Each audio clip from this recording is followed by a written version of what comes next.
Hello, everyone. I am Sean, and welcome once again to my Horror Corner. As always, thank you so much for watching the video today, and a special thank you to those of you who have subscribed to the channel. You guys are the best. I really do appreciate you. Everybody out there who's been liking and sharing comments and helping promote the videos in my channel on social media. Thank you also very, very much. You guys are awesome, and I greatly appreciate all the support, the encouragement. Like I said, you guys are the best, so thank you. Today, we are going to be talking about a movie from 1972. This was a first time watch for me, Silent Night, Bloody Night. I have it on a DVD. I haven't seen it on anything else. It's probably out there on something. But yeah, I had heard of this movie, never seen it. Bought the DVD just so that I could watch and record this episode on it. And it's interesting. It's an interesting movie, and we'll get more into it as we go. But yeah, I thought since Isaiah and I talked Black Christmas earlier in the week, then I would come back with another Christmas movie for this week. This week with these kind of movies. So that's what we're doing today. So let me grab my notes and put on my glasses so I can read, and we'll get into today's episode. Tagline for the film: The Mansion, the Madness, the Maniac, No Escape. Quick overview: a man investigates the grisly crimes that occurred in a former insane asylum, unsettling the locals who all seem to have something to hide. Silent Night, Bloody Night was released November 15th, 1972, directed by Theodore Gershuni, screenplay by Theodore Gershuni, Jeffrey Konovitz, and Ira Teller, produced by Amy Arteezy, Jeffrey Konvitz, Lloyd Kaufman, and Frank Vital. Cinematography done by Adam Gifford, music by Gershon Kingsley, distributed by Canon Films, a runtime of 83 minutes, a budget of somewhere between 212,000 and 295,000. I could not find box office numbers for this film. It doesn't sound like this movie was a hit at the time. Um, didn't get a lot of really critics' attention. Maybe that's why there's not a lot out there as far as the numbers for this movie. I feel like this movie, from little things that I've read here and there, well, it doesn't get talked about much. Seems like it's kind of a forgotten film. Um, but I did find a few comments here and there from a few critics that had watched the film more like in the last, 10 to 15 years, who feel like it's an underappreciated movie. Um, Definitely has some of the things that we would see later to come in slasher films. This movie came out 2 years before Black Christmas, Texas Chainsaw Massacre, 6 years before Halloween, and I feel like I don't know this because I don't know that I've ever heard, Bob Clark or John Carpenter or anybody reference this movie. But I almost feel like there are some things in this movie that definitely could have had an influence on films like Black Christmas and Halloween. Some of the killer POV shots, the phone calls, that kind of thing. So I feel like there's something there that could have influenced some of these later movies. Um, yeah, scores. Rotten Tomatoes. No critic score on this film on the Rotten Tomatoes side. Like I said, just not a lot of attention from critics. 30% from the audience. So again, not a very highly regarded film that way. IMDb score at 5.2 out of 10. Cast for this film: Patrick O'Neill, James Patterson, Mary Woronov, maybe, I'm not sure how you say that, and John Garridine. Let's just talk about a few behind the scenes things. To start with, I wasn't really finding much, and then I was able to get in and pull a couple of things here and there. Um, so yeah, just a couple of notes as far as this movie. It was briefly released under the title Night of the Full Dark Moon, and then later changed to Silent Night, Bloody Night, but also later on got another release under the title of Death House. So several names for this movie out there. In fact, I think when I searched it on a few different things, um, Night of the Full Dark Moon pulls up on a lot of sites like Letterbox and maybe even Rotten Tomatoes, those kind of things. So, yeah, this movie's got multiple titles, basically, is what I'm trying to say. Um, this film was done in 18 days. It was filmed in 18 days in New York. They had several technical issues due to inclement weather during this time. There were multiple power outages. Very cold temperatures, and cameras were freezing that were really causing a lot of issues. And even the crew and the actors, actresses, that kind of thing, um, were very cold. They were staying in a house that was also dealing with power outages and things like that at the time. So, miserable conditions for making this movie. And actor James Patterson, during the filming, became extremely ill with cancer, especially during the latter part of production, and was not able to continue. Editors were quickly forced to restructure the conclusion of the film, rush some scenes, cut others, and cause the ending to seem bizarre and possibly not make sense.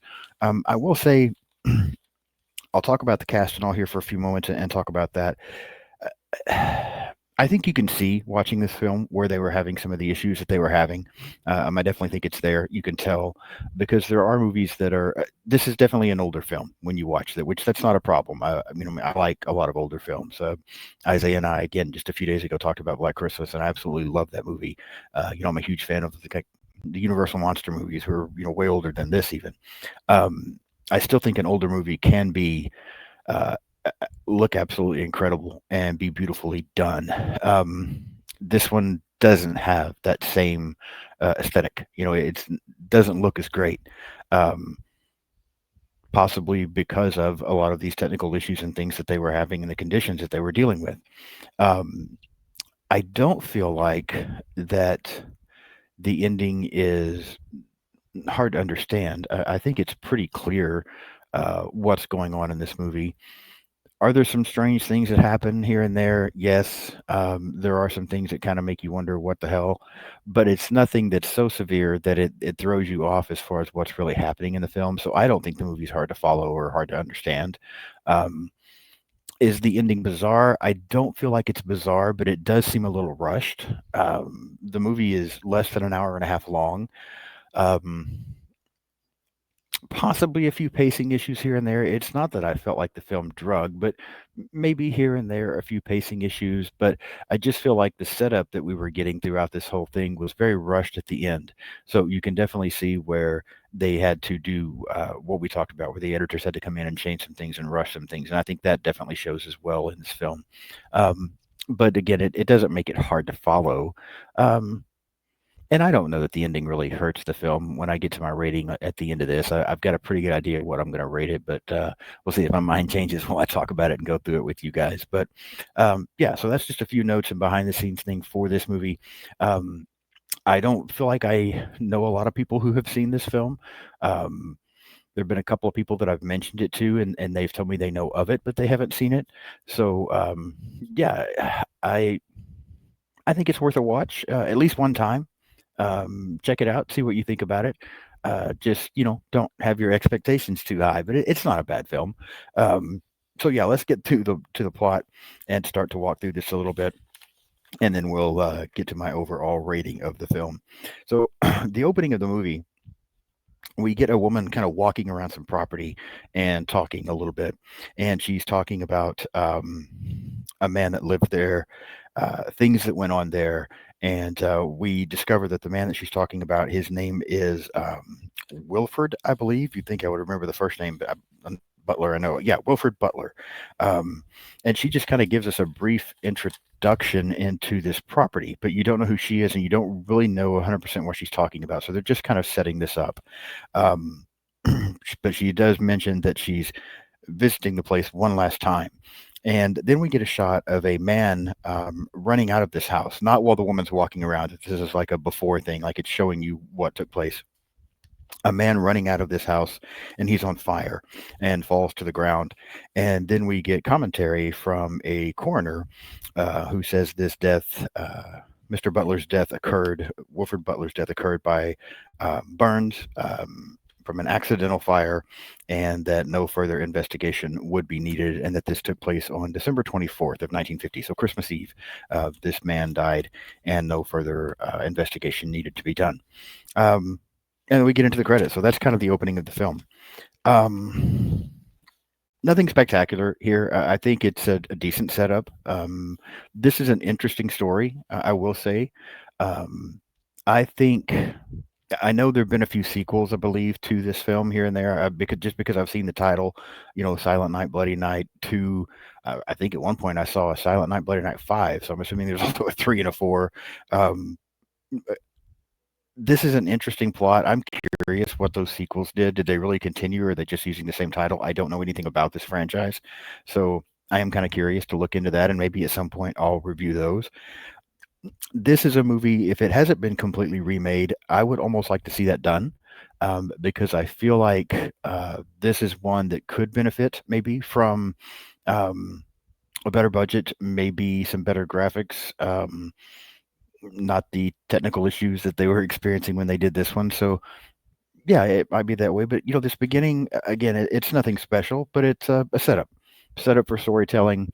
Um, the man running out of the house on fire, decent visual effects. I mean, it's not anything we haven't seen multiple times, so it's not like it's just anything extraordinary, but it's fine. And the woman's commentary is fine. It kind of leaves you wondering who she is, which is okay. I mean, that's perfectly fine as well. But yeah, just a decent opening. Nothing special, but nothing bad. So a decent opening to the film. Um, from there, we discover that the house was then left to Mr. Butler's grandson, Jeffrey, and that 20 years later, on Christmas Eve, Jeffrey has instructed his lawyer that he wants to sell this house. Um, no one really knows why it took 20 years. That gets discussed a couple of times in the film, and I don't really think it's ever elaborated on as to why he waited 20 years to sell the house. Um, but he has decided to do so and has instructed his lawyer to handle this for him. At the house, the lawyer arrives there. Um, his mistress arrives. We find out that this lawyer is married, but he's having an affair, and his mistress comes to this house with him. And the lawyer meets with um, the most influential people in this town. We have the mayor, we have a sheriff, we have a newspaper owner who also cannot speak. We'll get into him a little bit more a little later on, as we will all of these characters. And then a woman who is the town's telephone switchboard operator. And they're all sitting there basically in this meeting with this attorney to discuss the selling of this property and the terms and that type of thing. Throughout this, we also get, and it was a little confusing to me at first because I don't know exactly what was supposed to be happening. There's a couple of shots of like a man with a wrench hitting people and taking off in a car. Um, I'm not 100% sure what that was all about, to be completely honest with you. I mean, I'm assuming that is the person that's going to become our killer later in the film, but I don't know what that was all about. We also, a little bit later, see this man with a knife and killing a dog. Again, kind of a POV from the killer's perspective. But this never gets come back to, and maybe this was part of them having to rush some things and cut things out here and there. I don't know what purpose this served in the film. Um, Maybe if they hadn't had to do things the way they did with the one actor becoming sick, then maybe it would have come back later to make a little bit of sense. But this was just very odd to me, and exactly what was going on here and what was taking place. And it might not have even been that man when we learn about some other things that take place later in this film. So that part's kind of confusing. I'm not sure what that was all about. If you have seen this movie and you know what was going on there, please feel free to leave me a comment and explain that to me because I was kind of stumped as to what was happening with that. We then get a another POV from someone inside this mansion, inside this house that is now being sold, as he's kind of going around the house. The lawyer returns. He is supposed to meet with this group again one more time the following day to finalize this. Jeffrey, the grandson who's selling the house, wants $50,000 cash for the home. And so this group is going to try to come up with the cash and give it to the lawyer the following day. The lawyer goes back to the the house and is there with his mistress, and we just get a little bit of interaction with them. Um, it's fine. I mean, again, it's the group that he meets with, these townspeople that I was mentioning, they all seem very odd. You can definitely tell there's something going on with them. It's a very strange group of people. They all act very oddly, um, maybe somewhat aggressive a little bit, but there is just an odd group of people. Like I said, you can kind of tell something's going on with them. And then back, when we get the interaction there between the lawyer and his mistress while they're in this house, but once they go to bed, and they start to make out, then suddenly someone comes into the room and attacks them both and ends up killing them there in the bed. Um, Pretty good kill scene, I'll say. Actually, I thought this scene was done very well. It's very creepy, um, shot pretty well. It's not incredibly graphic, but you do get some good shots. I think of this, there is some blood.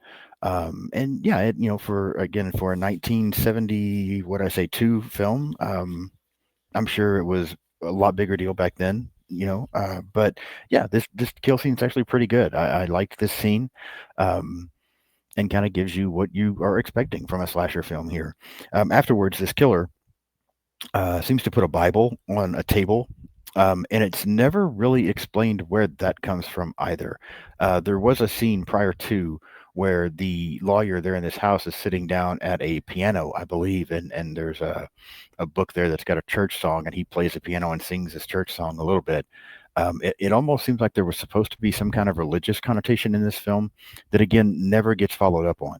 So I don't know if that was also something that had to be cut out and ignored because of things that were going on, or if it's just not there. So while this is a decent story, there are some plot holes, and I can see where some people would think the movie might not make sense or get confused about what's going on because there are some details that, just some brief introductions, we get to something and then it never gets come back to again. Does that hurt the film a little bit? Because it does leave you wondering, what in the hell's going on. But again, it doesn't take so much away from it that you can't follow the story. There's just some plot holes here and there. Um, but he places this Bible on a table, and he places a crucifix in the mistress, whose name is Ingrid, into her hand. And again, it's just never come back to. I don't believe after that there's any more talk of religion or Bibles or anything. So, what part this played, I really have no idea. But yeah, there it was. Um, from there, he calls the switchboard operator because everyone has to go through this switchboard operator. So the same lady that was in this meeting earlier, he calls her, and I wanted to find her name real quick. I've jotted it down somewhere, but I'll come back to it in a minute because I know it's further into my notes. But he calls her and has her forward him on to the police. And then once he's speaking with the sheriff, he initially says that he's the owner of the home and that this attorney has disappeared, and that he wants the sheriff to come investigate where this guy has gone, and so. But he's also acting very strange. And then at some point, he kind of changes things up. He gets back on the phone with the switchboard operator. He starts calling himself Marianne. And you can tell this really concerns the switchboard operator, really freaks her out. Um, she's now very shaken up. And so she calls her other employee and ask them to come in early because she needs to go. And so you can tell she's definitely shaken up by this phone call and by this mention of the name Marianne. From there, Jeffrey, Mr. Butler, who is the one who now owns this house and who is selling the house, he arrives at the home late that night. But he discovers that there doesn't seem to be anyone around, and also the door is locked. And so Jeffrey then ends up heading to the mayor's house, hoping that he can get a key to be able to get into this home of his. When he arrives at why he thinks the mayor has a key, I have no idea, but whatever. Upon arriving at the mayor's house, he discovers that the mayor is gone. He meets Diane, who is the mayor's daughter. She explains to him that the mayor has gone to obtain funds to make this purchase, and she advises Jeffrey to go visit with the sheriff, and that possibly the sheriff or a deputy might have a key to this place. And so Jeffrey does so. He heads out to go try to get a key. As he heads out, we also then cut to the sheriff, who is now on his way to this house, this mansion, to investigate and see what's going on. But along the way, he, I guess, passes a graveyard, and Wilfred Butler's grave, he sees a light there, and can tell that someone is either there or been there. So he pulls out there over there to investigate. He finds a book that says Wilfred Butler's diary, but then hears a noise, turns around, and he gets attacked and beaten to death with a shovel. And so the sheriff is now dead. Jeffrey, unable to locate anyone, ends up returning back to the mayor's house to speak with Diane again. And while he's there, they're having some casual conversation, and then Diane just basically is like, "Oh yeah, I forgot to tell you, someone called from your house and said that they're waiting for you there." This kind of surprises Jeffrey. He doesn't know who could possibly be there, but he and Diane go to head that way. She said she's heard about this massive house, this mansion. She would like to see it. I'll stop there. I feel like these performances are a little bit odd.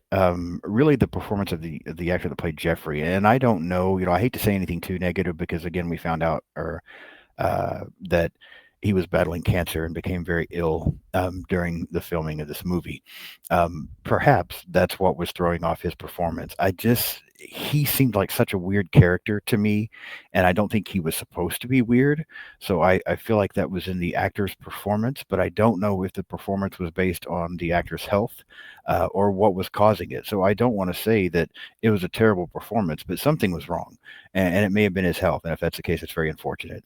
Um, because he would end up passing away later from cancer. But yeah, so Jeffrey and Diane agree to go together to go to this house, but along the way they come across the sheriff's car and realize that it's been abandoned. They don't see anyone around, just the sheriff's vehicle, and so they now decide that okay. Jeffrey's lawyer's missing. He's not at the house where he's supposed to be. Now the sheriff seems to have gone missing, so they decide to go to the newspaper office where they confront Charlie. Charlie is the newspaper owner who cannot speak, who was in the meeting earlier. And Charlie explains to them while they're there talking with him, he has to write it because he can't speak, but he writes notes and explains to them that he believes Tess has also gone to this house. And so Jeffrey and Charlie leave to go and try and find Tess while Diane stays behind there at the office. And while she's there at the office, she gets another phone call there at the newspaper office from someone again claiming to be Mary Ann. Once her phone call is over, we then see a figure take the sheriff's car. Little bit confusing for me again as well because this seems to happen immediately afterwards. If this same person made the call that is now taking the sheriff's car, then how were they able to do that? But yeah, it is what it is. So yeah, someone takes the sheriff's car basically. And then we do find Tess. Tess arrives at this house. She sees that the sheriff's car is now there. So she goes inside, assuming the sheriff is there. And once she gets inside, she is attacked and also killed. Back at the newspaper office, Diane discovers the history of the Butler house. She discovers that Wilfred Butler's wife died, and that he later had a 15-year-old daughter named Mary Ann, who was raped and got pregnant, and that she then gave birth to Jeffrey Butler, who is the man there that now owns the house. That Jeffrey is sent away to California. The house is later converted to a mental hospital, and Mary Ann is committed into that hospital. However, from there, the rest of the story is missing. It looks like it's been retracted and taken away, and so she's confused as to what exactly is going on with this. Meanwhile, Jeffrey and Charlie, they go to Tess's house and discover that she's not there. They're looking for Tess to try to keep her from going to this mansion, and I guess they went to her house first, but she's gone. And in some confusion of everything that's happening, Charlie ends up leaving.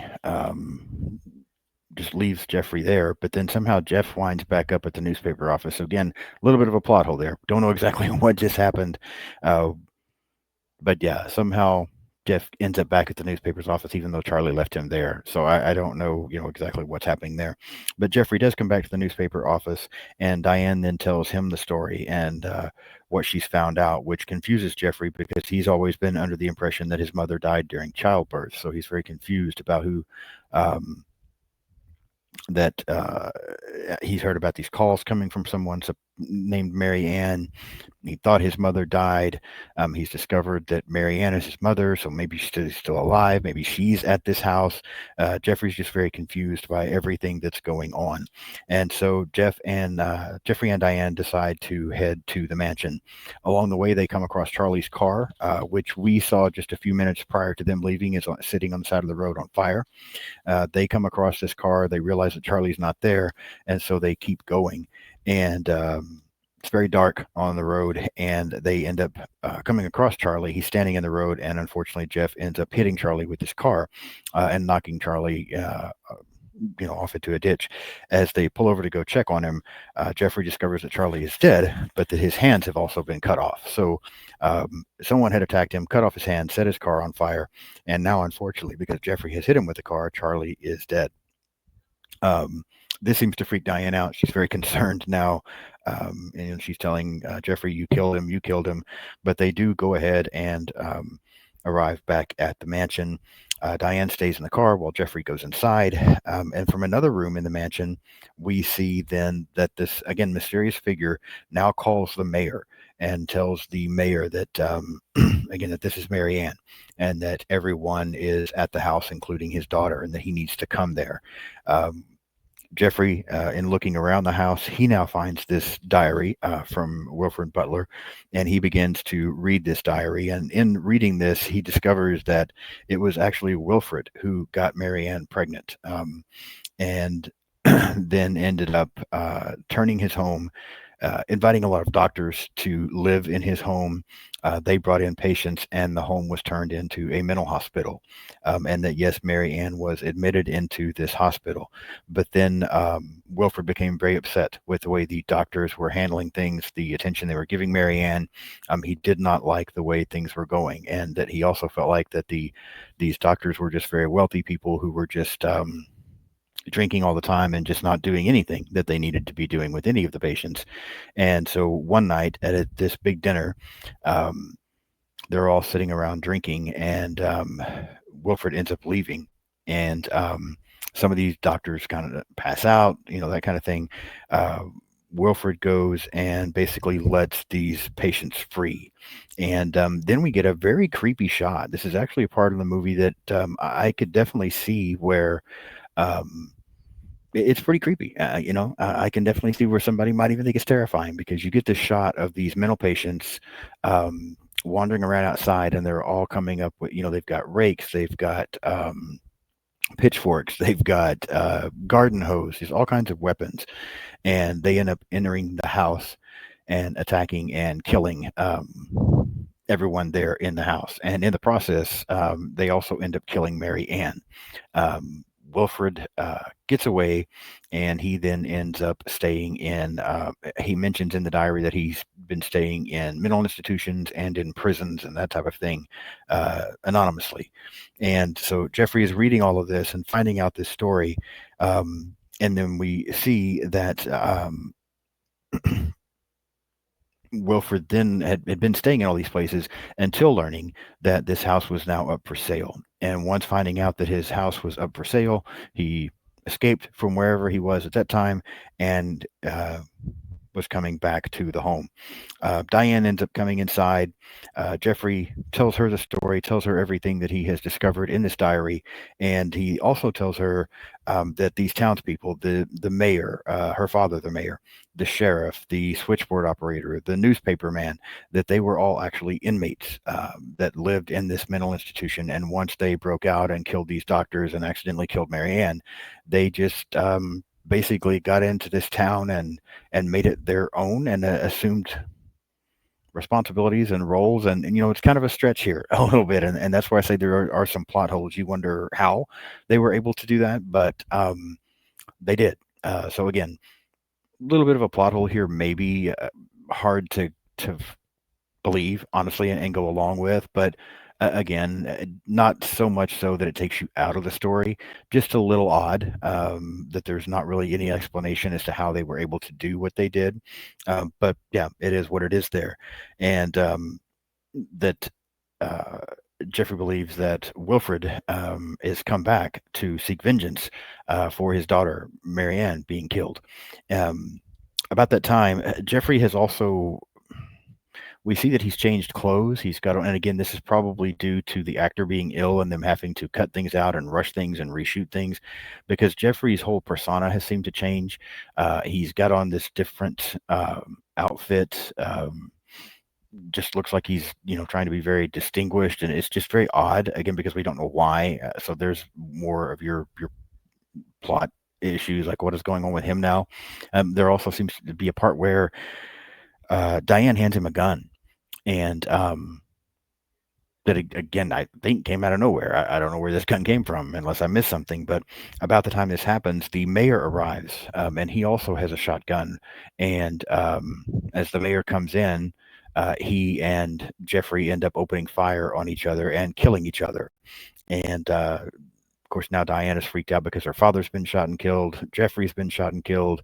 And as she's around the bodies, Wilford Butler now appears much older, but we do find out that it has been him that has been killing people at all this time. And he goes to attack Diane, but she is able to get this gun and then shoot and kill Wilford. And then we cut to months later, and we discover that the woman walking around this property from the beginning of the film is Diane, and she's kind of talking about everything that happened and that the house is being destroyed, but her memories cannot be destroyed. And she wanted to get one last look at the house before it was destroyed. And as she's walking away, we see a bulldozer coming in that's going to demolish the house. And that is the end of the film. So all of that being said, this is not a bad movie. I think it's worth a watch at least one time if you've never seen the film. There are definitely, as I mentioned, some plot holes, and I think I can see where director and editor and those kind of things were having to scramble to try to fit some things together and cut some things out due to the illness of the primary actor, and him not being able to continue on. So. The plot holes are there. I think under the circumstances, they can be forgiven. And I don't think that they're so big, again, that you can't follow the story. You can still follow the story and know what's going on. You just have a lot of questions throughout the process as to how and why. But you still get there. It's just there's a lot of blurry spots in the middle, you might say. So not a clear picture, but a picture. And so I think under the circumstances, some of that can be forgiven. Um, the acting in the film is not terrible. I wouldn't say it's the best. Nobody in this movie is going to get an Academy Award, but nobody is really horrible. I think some of these characters are awkward. Initially, the introduction you even get to Diane makes her seem very odd and suspicious, and then suddenly she's perfectly fine. A lot of characters seem that way. When you first meet these townspeople, they all seem odd, but then for a little while they seem perfectly normal as well. And then you find out that apparently they were in a mental institution and got free and killed people, and now have just made themselves jobs in this town. I mean, it's again, there's a lot of very blurry spots, but again, acting not horrible, just not great.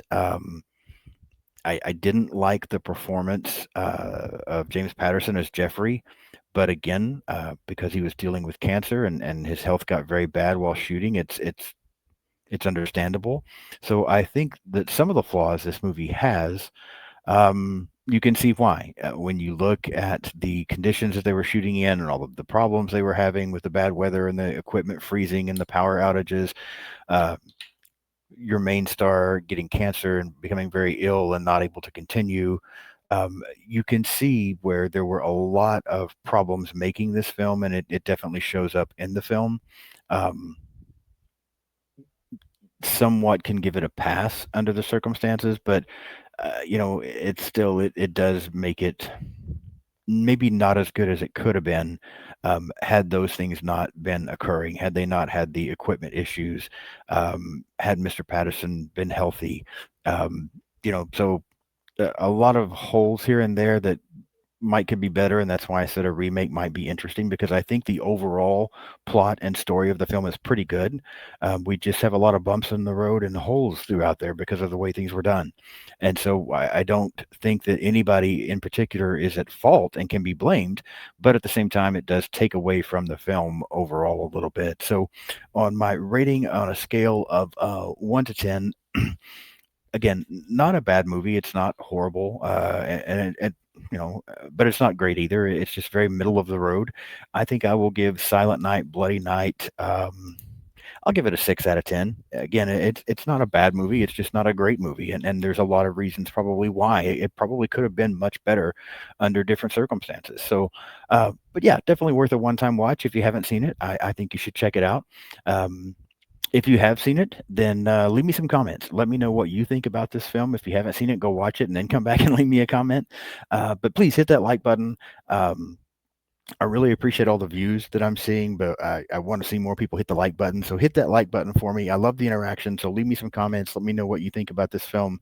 Um, do you feel the same way I did? Do you have a completely different viewing experience? So yeah, share with me your thoughts and your comments as well. Hit the like button. If you're not subscribed to the channel yet, please do so. Follow me on social media. I'm pretty much on everything out there: Blue Sky, Instagram, Threads, TikTok, X. Just search Sean's Horror Corner. You can find me that way. So follow me on social media. Um, I put videos up every Monday and every Thursday, and then occasionally bonus episodes on Saturdays. Next week, I have a couple of good ones coming. Next week, I'm going to be talking about George Romero's Diary of the Dead, and then I'm also going to be talking about another 1970s film, The Town That Dreaded Sundown. So a couple of good episodes next week, and then we get ready to, we're 1 week closer to Halloween and our favorite season. So, and I've got a lot of fun stuff planned for October, a lot of guests, and talking about some classic slasher films throughout the month of October. So a lot of fun stuff coming. Be sure and subscribe so you do not miss it. Again, thank you so much for watching. Like, subscribe, share, and I'll see you soon. Bye-bye.